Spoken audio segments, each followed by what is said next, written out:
Yeah, just a brief discussion on the supraspinatus muscle, one of the most frequently torn rotator cuff muscles.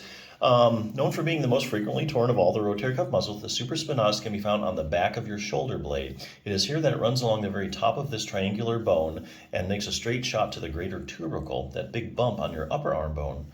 Because it is buried under another muscle, as well as at a bony part of the shoulder blade, it is hard to touch directly. So here again, here's looking at you from the back, okay, looking at the right shoulder front blade, the shoulder blade or your scapula from the behind. The supraspinatus muscle has a line of pull. So it's right in there. Okay, that's a supraspinatus muscle. You can see how it's kind of hidden. And when it contracts, its line of pull is this way.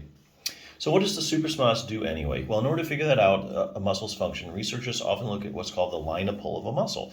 Simply put, muscle fibers run in long straight lines and pull on the bones when they contract. By looking at the exact direction they pull in, or their line of pull, it can be determined which way a bone will move, the motion that will take place, and therefore what the muscle does. You can see the line of pull of the supraspinatus muscle represented by the top arrow. Okay.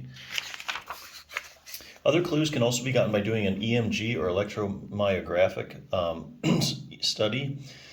By inserting the needles directly into the muscle of a subject and then asking them to move their shoulder around, the electrical activity of the muscle can be measured to see which motions the muscle is most active in. So you stick a needle in it, check its electrical activity, have you move your shoulder around, and when it spikes and you see the electrical activity, you know it's active and that's what it does, or at least it participates in that motion. Now, as far as the job of the supraspinatus muscle, research has shown that the main task is to bring your arm out to the side, a motion referred to in medicine as abduction. Okay, although the supraspinatus is very active in many other shoulder motions, the abduction is considered its primary function. So the supraspinatus muscle helps you raise your arm out to the side.